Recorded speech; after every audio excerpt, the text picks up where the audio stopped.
Bienvenidos a este tercer capítulo de Padre Pobre, Niños Ricos. Yo soy Aaron. Y yo, Ariadna. En este tercer capítulo de Padre Pobre, Niños Ricos vamos a hablar del dinero. Si quieres hacerte rico, entender qué es y cómo se crea el dinero será fundamental. Así que no olvides tu papel y tu boli, porque esto no te lo enseñan en la escuela. ¡Empecemos!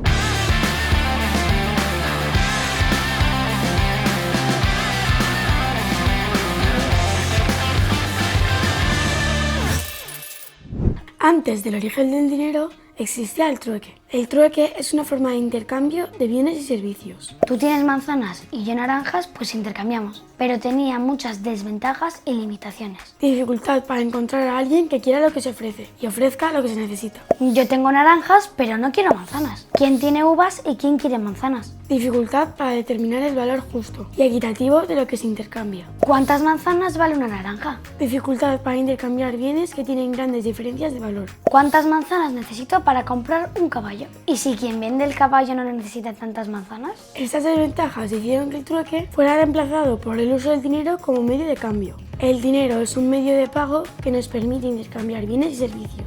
Algunos de los primeros sistemas monetarios se desarrollaron en Mesopotamia, donde los sumerios usaban gramos de plata o cebada como unidad de medida y de pago. También se han encontrado evidencias de que otras civilizaciones antiguas usaban objetos de valor como dinero. Con el tiempo, el dinero se fue oficializando y surgieron las primeras monedas de metal acuñadas por los reyes o los gobiernos. Estas monedas dependían del material del que estaban hechas y dependían de la confianza que se tenía en la autoridad que las emitía. Las monedas facilitaron el comercio a larga distancia y la acumulación de riqueza. Los emperadores romanos tenían su propia moneda. Era de plata y se llamaba denario. Para poder financiar la creciente demanda del gasto público y militar, redujeron la cantidad de plata y la sustituyeron por metales más baratos, logrando así hacer más monedas. Esto hizo que el denario perdiera valor y poder adquisitivo. Los romanos habían creado inflación.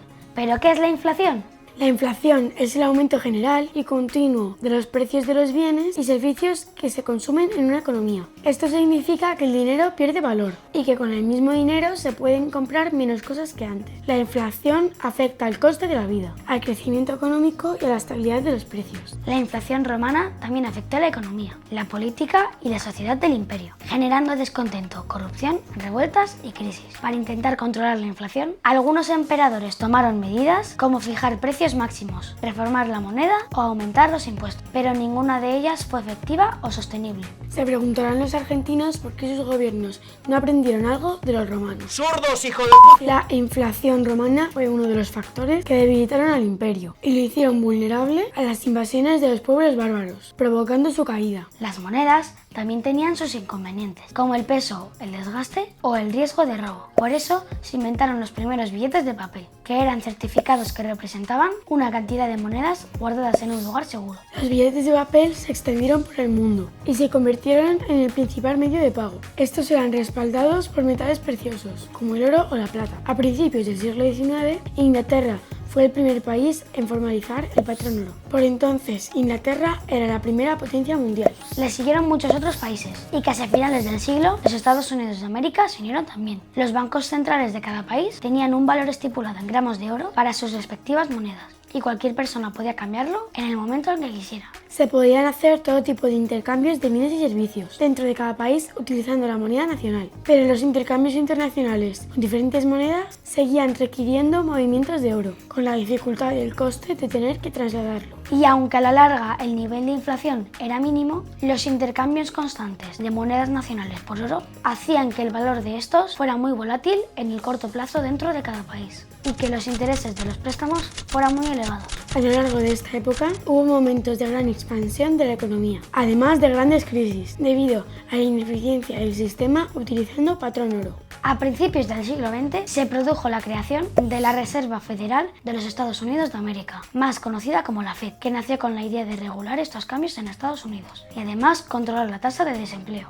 Al dólar americano, como al resto de monedas, se le dio un precio respaldado por una cierta cantidad de oro que guardaban sus reservas. Y además se incluyó otro 40% para darle mayor confianza a los ciudadanos. Cada dólar creado estaba respaldado por 1,4 dólares en oro en el momento de su creación. Los bancos centrales de todo el mundo vieron que la mayoría de sus clientes no retiraban ese oro que tenían depositado, ya que les era mucho más sencillo utilizar billetes. Y muchos de ellos empezaron a dar préstamos por mayor importe del que tenían como reserva, generando grandes beneficios, prestando dinero sin ningún tipo de respaldo. La Primera Guerra Mundial llevó a muchos países de Europa a desvincularse de este patrón y así poder crear más dinero del que tenían como reserva en oro. Además, adquirieron grandes cantidades de deuda, principalmente con los Estados Unidos. Esto les permitió estimular su economía para poder financiar el gasto público y los costes de la guerra. Como ya les pasó antes a los romanos al devaluar el denario, los países que devaluaron su moneda en la Primera Guerra Mundial tuvieron un crecimiento rápido en la industria.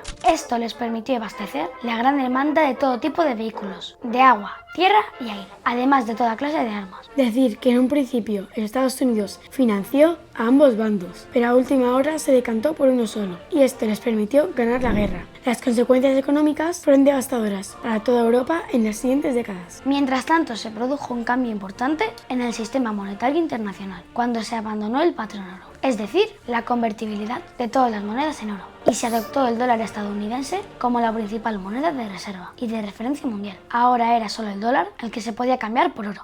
Ahora que lo pienso, ¿y si compramos oro? ¿Tú te imaginas lo que diría papá si de repente abre un cajón y lo encuentra? Expropiese, expropiese. Y una vez más, como pasó con los romanos y con los países que devaluaron sus monedas, en la Primera Guerra Mundial, Estados Unidos tuvo el mayor auge de su historia tras la guerra. La industria se desarrolló a un ritmo increíble. Las acciones de las empresas se dispararon y la mayoría de estadounidenses gozaban de una buena vida y prosperidad. Eran los famosos años 20. Pero no les duró mucho. En 1929 ocurrió la gran catástrofe, la que se conoce como la Gran Depresión, una inflación devastadora que se extendió por todo el mundo, creando un gran descontento y haciendo que proliferasen ideologías alternativas al capitalismo, como fue el caso de Alemania con el nazismo y Adolf Hitler, desembocando en la Segunda Guerra Mundial. Después de la Segunda Guerra Mundial, los países vencedores acordaron un sistema de tipos de cambio fijos entre las monedas de todos los países y el dólar, y este a su vez con el oro. El dólar se convirtió así en la moneda más poderosa y demandada del mundo, dando ventaja increíble respecto al resto. Ahora podían flexibilizar su economía imprimiendo dólares con una tasa de inflación más moderada, debido a la alta demanda de estos. Cualquier país podía cambiar oro por dólares y asumía que estos tenían valor ya que estaban respaldados por este. Se estima que en esta época la Reserva Federal de los Estados Unidos tenía más de un tercio de las reservas de oro mundiales, ya que muchos países le daban su oro a cambio de dólares para poder operar con ellos en los mercados internacionales. Pero la historia se volvió a repetir. La guerra de Vietnam, intentar mantener el pleno empleo inyectando dinero y la carrera espacial contra la Unión Soviética dispararon el gasto público, generando una nueva crisis económica mundial, con una inflación desorbitada. También disparó un tiro de cabeza al presidente Kennedy al amenazar con nacionalizar la Fed. Harvey Oswald solo fue un cabeza de turco. ¿Por qué no te callas? Como decíamos, esta nueva crisis llevó a muchos países a desconfiar de la solvencia de Estados Unidos y a reclamar su oro, el cual era incapaz de cubrir la demanda, lo que desencadenó finalmente con la desaparición del patrón oro. En la actualidad, el dinero ya no está respaldado por ningún metal precioso, sino por la confianza que se tiene en la economía y en la política monetaria de cada país. A este dinero se le conoce como dinero fiat. Ahora tenemos dos tipos de bancos. Los bancos comerciales, que son aquellos que puedes ver cuando paseas por la calle, y los bancos centrales, que se podría decir que son los bancos de los bancos comerciales. Y además tendríamos la Reserva Federal de los Estados Unidos, que es una especie de banco central, pero con ciertas diferencias. Además, son los que proveen de dólares al resto de bancos centrales. Los bancos centrales, como el Banco Central Europeo, son los encargados de emitir el dinero legal, es decir, los billetes y monedas, que representan el 5% del dinero que hay en circulación. Los bancos centrales también controlan la cantidad de dinero que hay en la economía, fijando el tipo de interés al que prestan a los bancos comerciales y el coeficiente de reservas, es decir, el porcentaje de dinero que los bancos comerciales deben tener en efectivo para atender las demandas de sus clientes. Actualmente, el coeficiente de reservas de la Unión Europea es del 1%, lo que significa que por cada 100 euros de depósitos, los bancos comerciales deben reservar 1 euro en el Banco Central y podrán dar préstamos por valor de 99 euros. El dinero se crea principalmente por los bancos comerciales, dinero bancario, que representa el 95% del dinero que hay en circulación.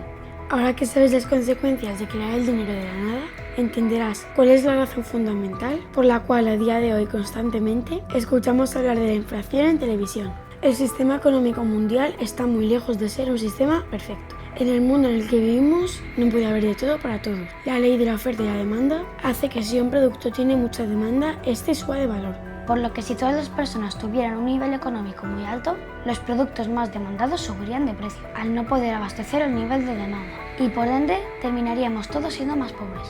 El dinero también ha evolucionado a formas más sofisticadas y digitales, como las tarjetas bancarias, el dinero electrónico o las criptomonedas, que plantean nuevos retos y oportunidades para el comercio, la seguridad y la inclusión financiera. Esperamos que te haya gustado este tercer capítulo de Padre Pobre Niños Ricos. En el próximo capítulo hablaremos de activos y pasivos. Así que no olvides tu papel y tu boli, porque esto no te lo enseñan en la escuela. ¡Adiós!